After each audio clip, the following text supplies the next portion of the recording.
Thanks for joining me today on Joy News Today. Now, today on Joy News Agenda, we put a spotlight on the fight against galamsey in the Eastern region, where correspondent Maxwell Kudaka reports that despite the deployment of the Joint Military and Police Task Force on various galamsey sites, illegal miners still operate at night.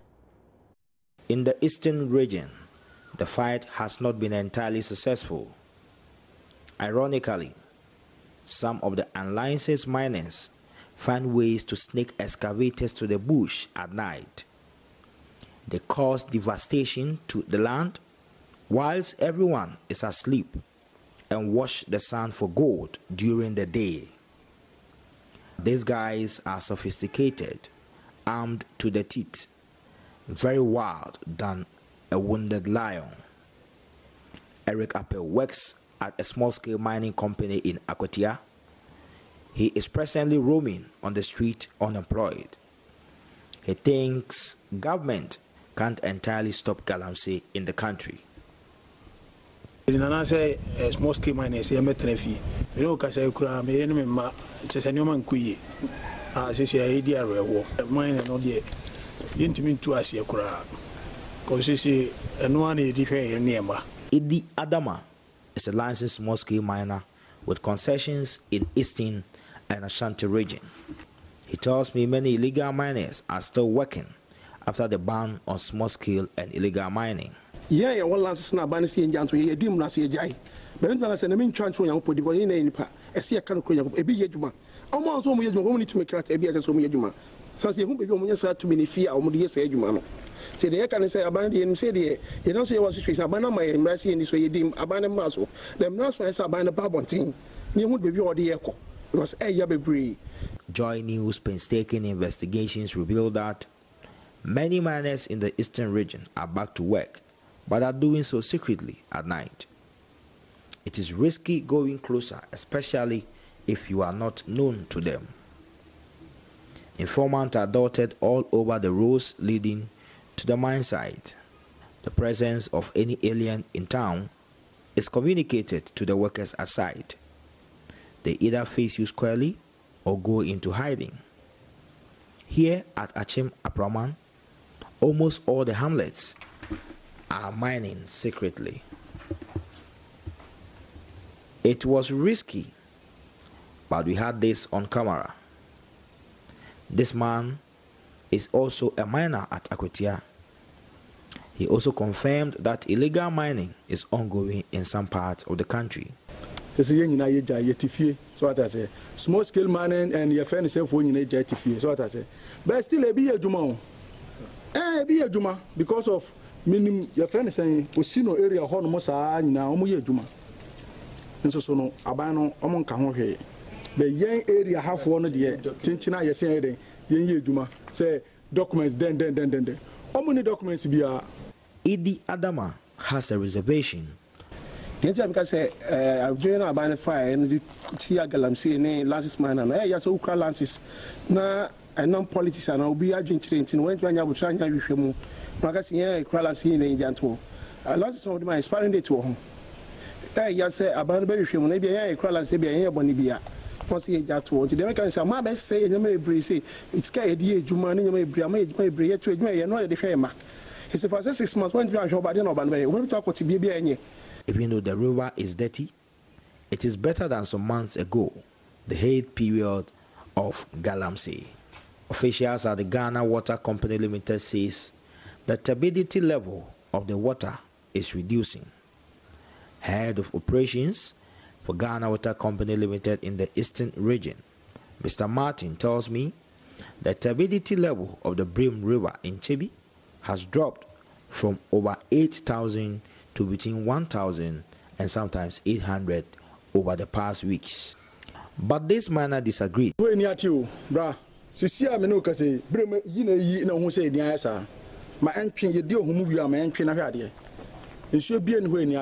District Chief Executive Officer for the Denchembour District, Honorable Seth Ofori Brimkran, says the assembly is fearlessly fighting the illegal mining menace in the area. I think we've done a couple of operations, arrested some guys and prosecuted them. Some are still under prosecution. And It's not easy because you chase them out today and tomorrow you hear they are at another place. Sometimes you hear they are working in the night, and it's very difficult going to the mining site in the night. Even though the Operation Vanguard team are operating in the eastern region, some people continue to mine at night. National commander for the team, Colonel William Ejapon, says his men will continue to stay in the region and ensure that they flush all illegal miners within the region. I want to once again reassure the good people of this country that the task force that His Excellency, the President, has set in motion to counter all illegal mining is on track. And that, as part of our mandate, we are very much aware of the rules of this country. No level of provocation will be such that it will require somebody's life to be taken. We are security men, we are policemen and military men. We will only use our weapons when our lives are threatened. At this stage, we haven't come to that. He, however, commended the communities they have been operating with for their cooperation. And I want to commend the locals, the indigents, for their very credible and invaluable information they are giving us, which is leading to these successes. Very soon, the first suspects will be arraigned before courts, and we will know whether we have suspects or not. I want to assure them that we are here to protect them, and we want to ask for their full support to be able to rid this country of this menace. This is Kalabule Junction in the Akwatia Township of the Dencheboa district of the Eastern region. Akwatia is noted for mining businesses. This is the very junction they buy or they trade in minerals, especially diamond and gold. Between the hours of 7 a.m. to midday, it is a very busy street. Story is changing. Even though a couple of them are in the house, a few also can be found in the bushes, especially at night, where almost everybody has gone to bed. For Joy News, Maxwell Kuda for report. Let's head to the Ashanti region now, and scores of passengers traveling to Tamale are stranded at a lorry station in Alabar in Kumasi. Now, it was reported that there's a clash between supporters of governing NPP and opposition NDC. Now, police have visited the site, and my colleague reports from Kumasi, Kwesi Deborah, and he joins us on the line with more. Hello, Kwesi. Yes, Bennett. What's the situation now at the lorry station in Alabar?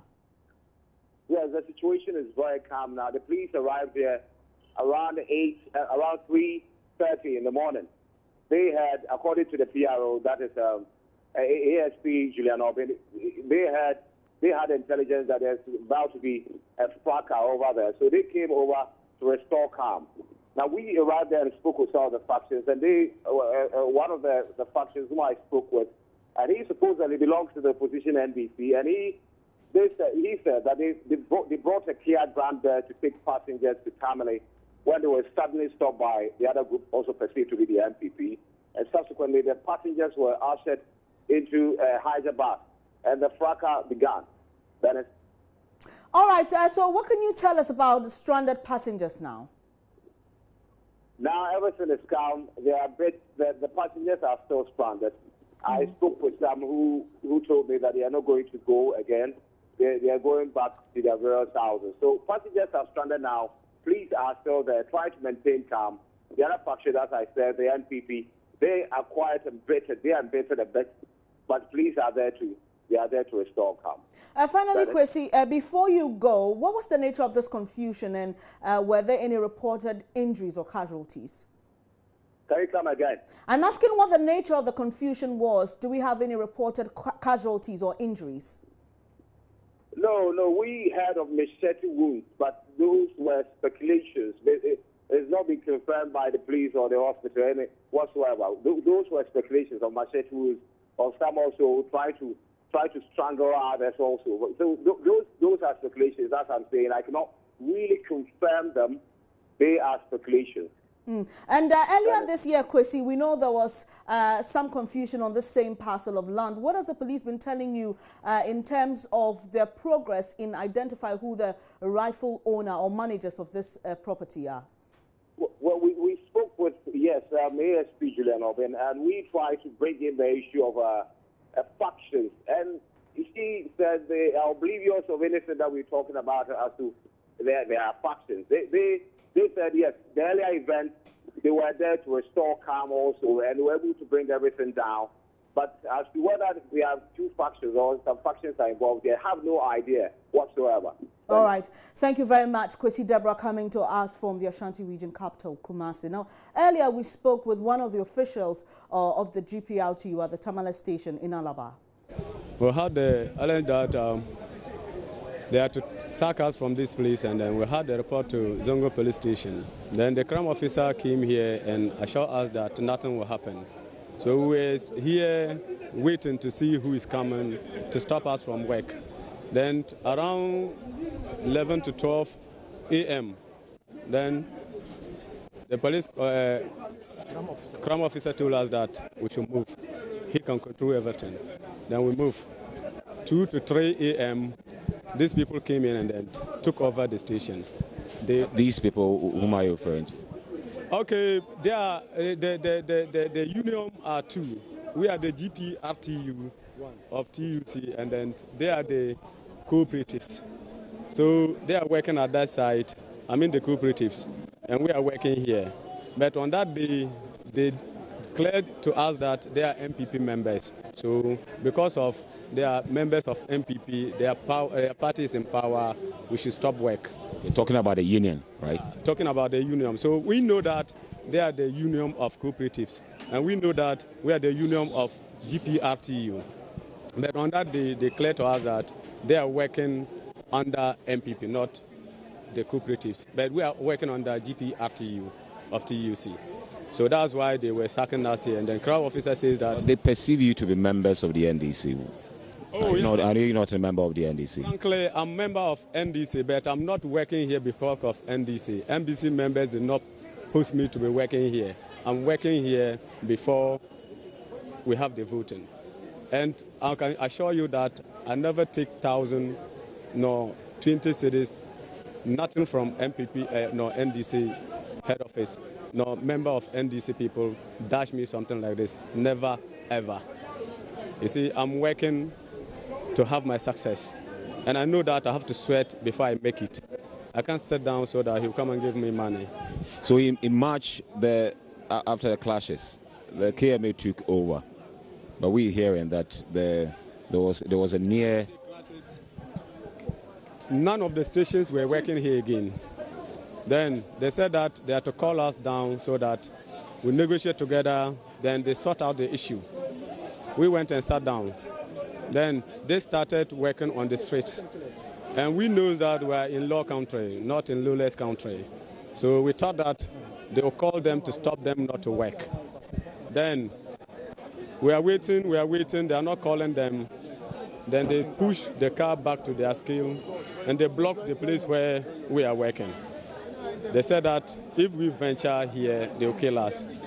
I came here last time, 1st April of this month. One of them told me that they are going to kill me.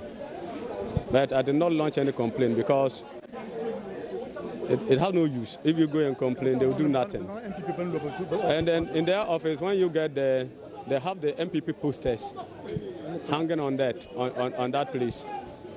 So I don't know whether if the rule of law is indicating to us that somebody can use his power to stop somebody from his work, I don't know. So if they say that we should go, the leaders of the nation says that we should stop. Their party is in power, they should work. Then we can go. But if they are to tell us that there is law, we have to obey the law, then they should call the two of us. They should stop that one too. Nobody should work by this time. They should sit down, we negotiate about things so that we'll come back and start working.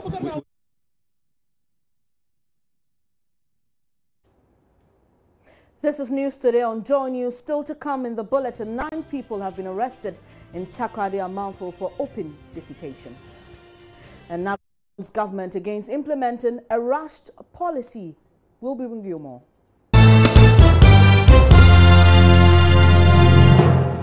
Thank you for staying here on Joy News today. The Ghana National Association of Teachers has warned government it will fiercely oppose the intended teacher licensing examination to be undertaken by graduating trainee teachers before they can fully practice as professionals if it fails to do due diligence in passing the policy.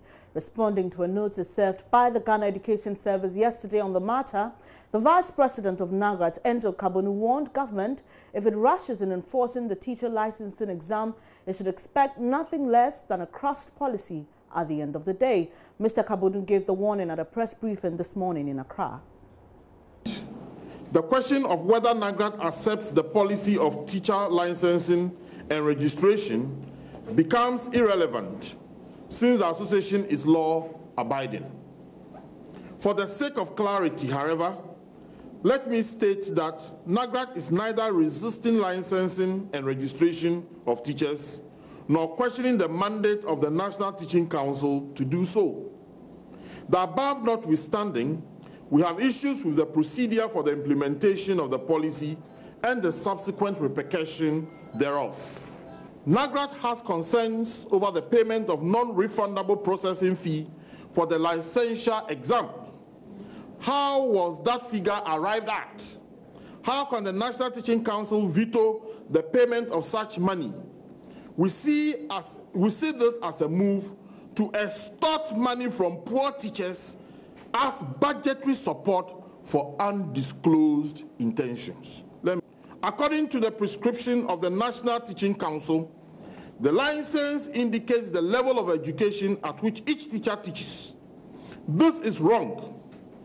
In some instances, since the holder of a first degree, for example, should be able to teach from primary through junior high to senior high school levels.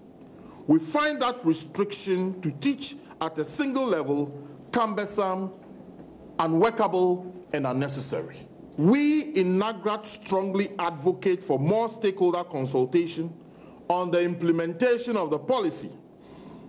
We wish to assure everybody that once the right consultations are made, we'll do our best to ensure that the implementation of the policy succeeds. Anything short of the above will be met with bull force resistance. We wish to caution that a rush program is certainly destined to be a crashed program. Thank you. The presiding bishop of the Methodist Church, Right Reverend Titus Awotri Pratt, has added his voice to the matter. As it is happening in other professional circles, people are in there merely for what comes to them at the end of the month. But if you look at the volume of work they do and their products, it means we are pouring money down the drain. Well, I read from the newspapers about what the Minister of Education said to NAM, National Accreditation Board. The monies are being paid to people who are not doing anything. I had the opportunity of chairing council meeting, and we challenged an employee who for about 10 years has not worked satisfactorily and yet had been kept in his office all these years. And I questioned him, does he receive his salary every month? The answer was in the affirmative. And producing nothing? You know, so the same thing is happening all over.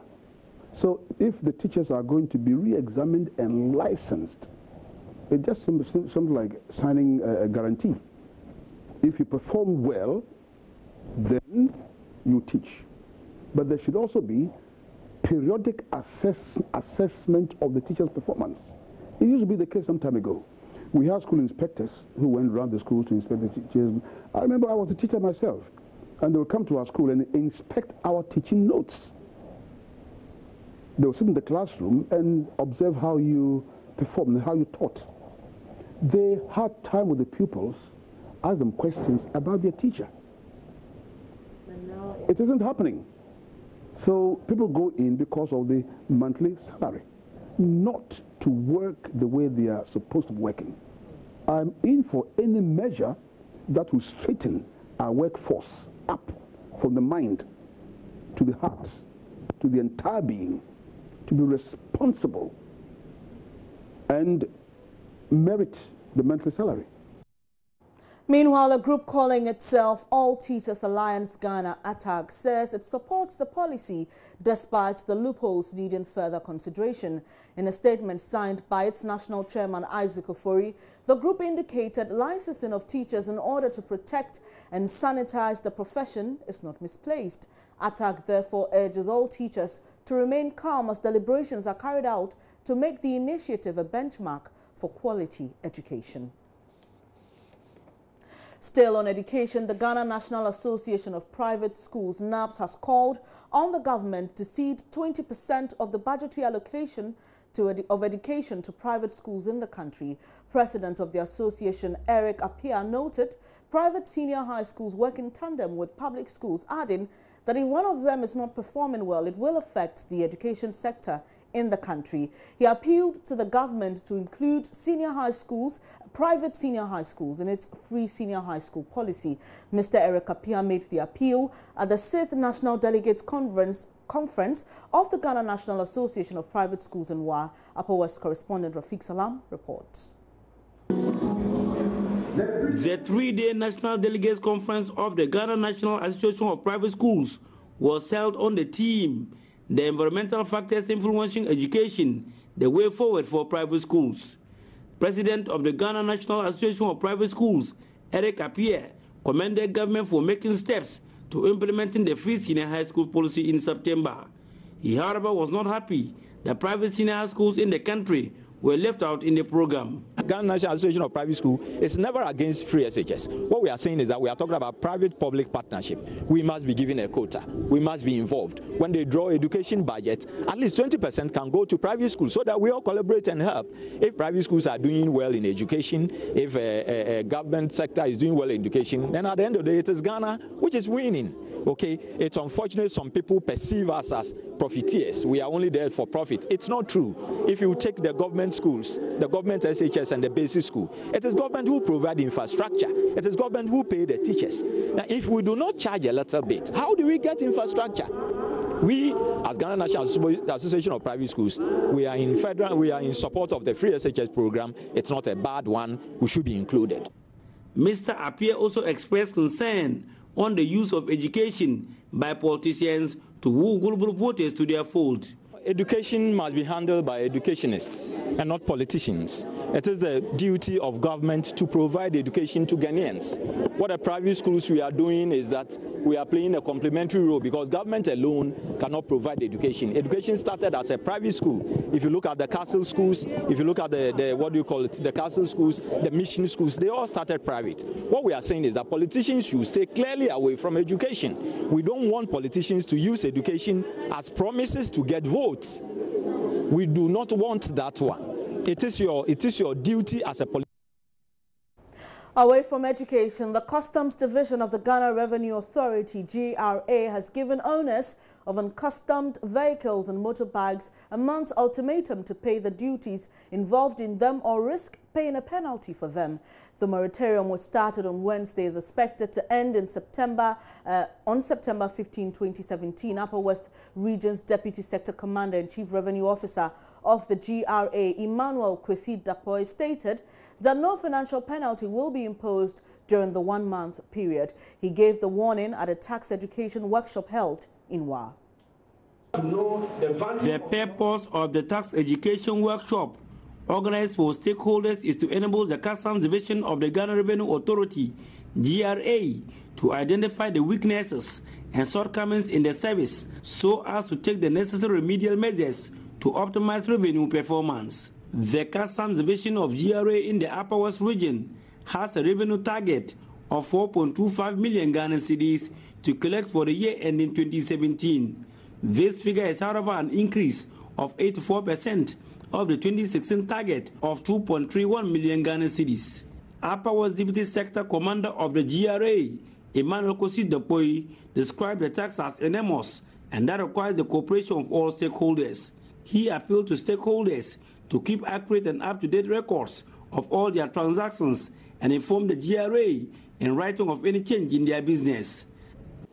I would like our stakeholders to adhere to laid down procedures, regulations, and laws They must be truthful and honest in furnishing information to the authority. They must also use approved routes to import and export goods into and out of the country, respectively, and renew their licenses when they are due. Also, our clients who want to import vehicles overland can make the necessary inquiries from Customs Division of GRA, and it will be dealt with promptly. Mr. Dokpo used the opportunity to warn owners of uncustomed vehicles and motorbikes to voluntarily go to the nearest customs office to pay the duties involved or risk paying penalties if they are apprehended. Those using our customs vehicles and motorbikes have been given 1 month window of opportunity to voluntarily go to the nearest customs office to pay the duties.